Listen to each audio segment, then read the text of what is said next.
Hello again, friends. This is Trooper Barry, and welcome to a new Long Dark series that I'm calling Goats You Should Know.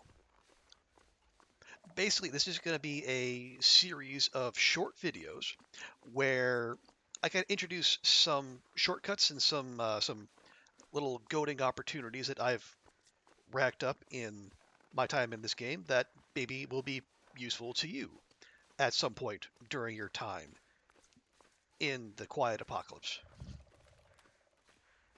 Now, for those not familiar, goating is it's slang in the community for mountain goating, also sometimes called skyrimming if you're uh, of a certain video game lineage.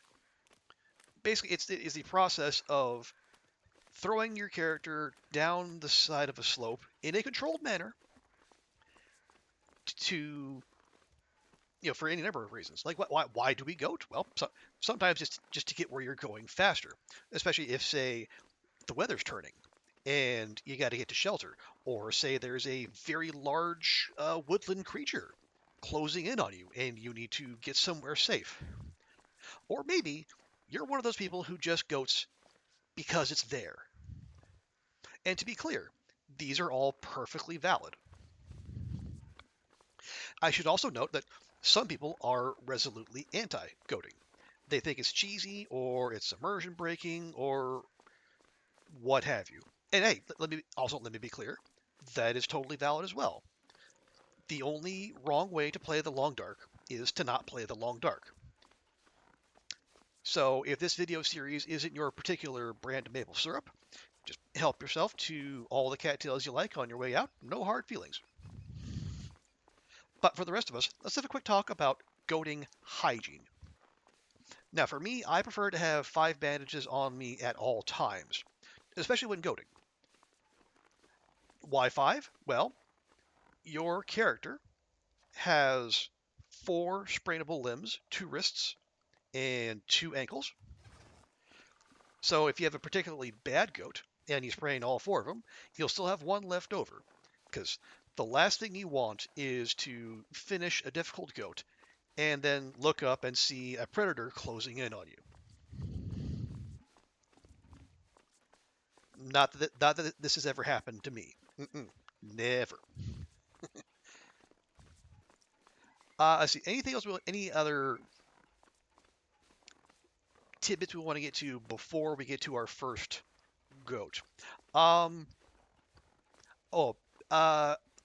Just a general note: if you are going to goat, save your bandaging until you're actually down on flat ground.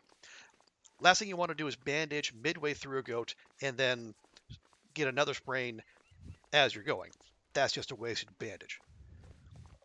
In painkillers, I don't use them for sprains. Like the days when painkillers could fix sprains on their own are long gone. But I do always keep them handy because I nearly lost my 500-day run. When I got moose stomped in the HRV basin, I didn't have any painkillers on me, and there weren't enough rosehip bushes around to do the trick. Anyway, so here we are at our first goat. This is Wheelie's turn in Forsaken Airfield. And if you look right down there, you see is the aforementioned Airfield. Now, if you were to stick to the road here, it would take a good long while. You go round, you go through some more caverns, you go past Junker's Paddock, you pass several wolves on your way to the airfield and all the loot within. But what if you're in a hurry? What if there's a blizzard?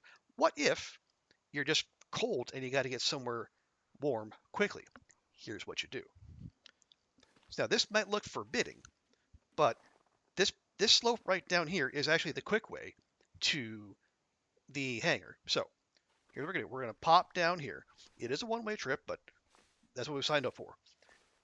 Now, what we want to do, you'll see there's a slope along here, and I'm using mouse and keyboard. So what I'm doing, I'm just kind of nudging my way down. Okay, and that'll happen. So what I'm going to do, I'm going to see if I can stop right here. Okay, so we did pick up a sprain there, but that's fine. That's to be expected. So if you look in the bottom right-hand corner, so if I can move back up here, Actually, over here. Yeah, so you see that red slope indicator? That tells you that you're on a sprain timer, and that is a 10-second timer. I think credit to Bash Robe for sciencing this out. When that 10-second timer is going, you can't sprain. But once it's done, then you start rolling those sprain dice.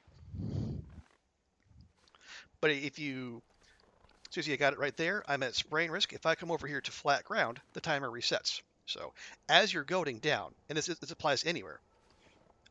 If you think if you see flat ground, just go ahead and pop over into that for a bit. Reset that timer. So all we're gonna do here is just stick to, stick to some flatter bits and just little subtle movements. We nudge our way down,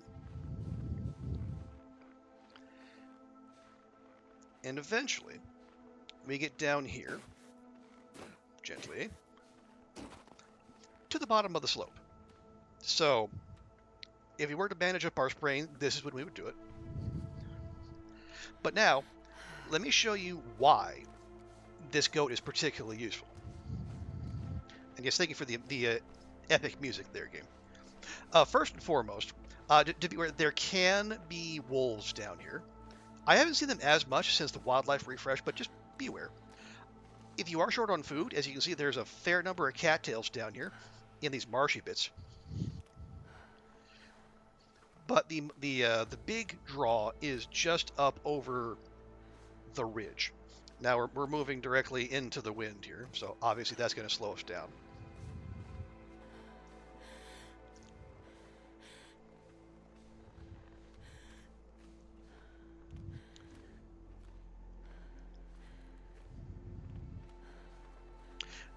But just to touch back on something I said on the way down, just little. I think Zach Devane has mentioned this as well. So as you're going down, you don't have to treat it like walking. You can like do a little out like a I think it's the S and D or W and S, or is it, excuse me, A and D and W and S, just like out and in, out and in, out and in. Just shimmy your way down. And yeah, the longer you're on the slope, the more your sprain risk. But at the same time, better to get a sprain or two than hurl yourself off a high, off a high point, and then take massive fall damage plus sprains plus clothing damage, maybe even kill yourself. But right here is the reason you want to do this goat, because if you go down the slope, go through the marshy area, the hangar is just right there. You save yourself a long trip going past several wolves, and we can just go zip right here and warm up or loot or both. And there we are. There's our first goat in the Ghosts You Should Know series. If you have any questions or if any concerns about that particular route, please feel free to drop them in the comments. But appreciate y'all hanging out. If you do like what we do here, please drop me a subscribe on YouTube. I am trying to get to 300 followers or subs, I guess, on YouTube this year. And it'd be really cool if you could lend a hand. So thanks very much for hanging out, and we'll see you next time.